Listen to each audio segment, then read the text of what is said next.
So picture this. You're driving down a gorgeous country road, and suddenly you spot it. A for sale sign right in front of that house you've been eyeing online all week. The temptation to just walk up and peek inside is so real, right? Which brings up a great question. Can you tour a home without a buyer agent? Well, in this explainer, we're going to break that exact question down.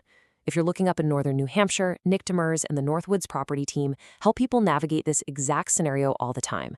But here's the thing. The rules of the road have actually shifted recently. Understanding your representation choices isn't just some legal formality anymore. It is absolutely crucial before you ever step through that front door. All right, let's get right to it. The short answer? Yes. Technically, you might be able to tour a home without a buyer agent. But, man, there is a massive catch. Before you tour any homes today, you have to understand exactly what your relationship is with the person holding the keys. I mean, are you working under a buyer agency agreement, a facilitator agreement, or are you just walking into that house completely unrepresented? These really aren't just technicalities, they are entirely different ways of doing things. And trust me, the difference matters immensely to your wallet and to your peace of mind. So here's our roadmap for this explainer. We'll cover the August 2024 practice changes, your 3 representation options, what happens when you call the listing agent, navigating dual agency, what it's like buying in Northern New Hampshire, and finally, the essential questions to ask before you tour. Okay, jumping right into Section 1, the August 2024 practice changes. Understanding these August 2024 practice changes is really where this all starts, because it was a huge shift for the industry. Basically, many real estate professionals are now required to have a written agreement in place with you, the buyer, before they can conduct a private home tour. So before an agent can physically turn the key, open a door, and walk you through a house privately, they're going to ask you to sign paperwork that clarifies exactly what your relationship is. And look, I know what you're thinking. More paperwork, right? But this isn't just bureaucratic red tape designed to slow you down. It's actually a highly practical tool built specifically to protect you. This written agreement answers the single most critical question. Who is this agent actually working for? It outlines exactly what services they're going to provide, it clearly explains how the compensation is handled, and it sets expectations right from day one. It's all about total transparency, so you don't end up with any really expensive surprises down the road. Moving right along to Section 2, your 3 representation options. So, Option 1 is the buyer agency agreement. This essentially means you are officially hiring an agent to represent you. You can think of a buyer agent as your dedicated heavyweight advocate. Their one and only job is to look out for your best interests. They're going to help you formulate a winning offer strategy, aggressively negotiate on your behalf, track all those critical deadlines, and help you navigate any appraisal or financing hurdles that pop up.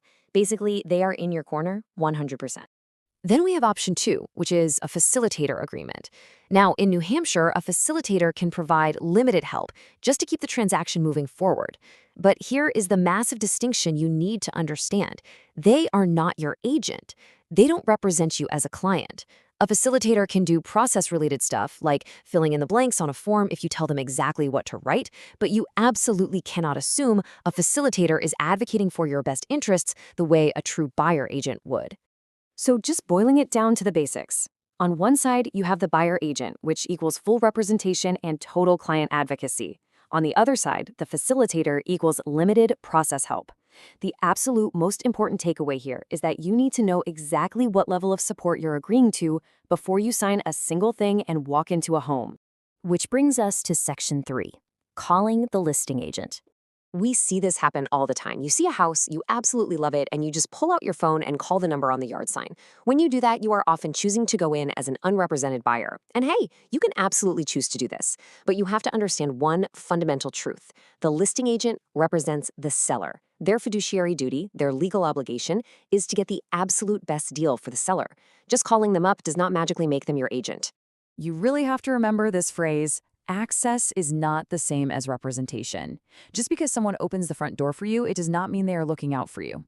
If you go in as an unrepresented buyer, you are essentially navigating a major, life-changing financial transaction entirely on your own.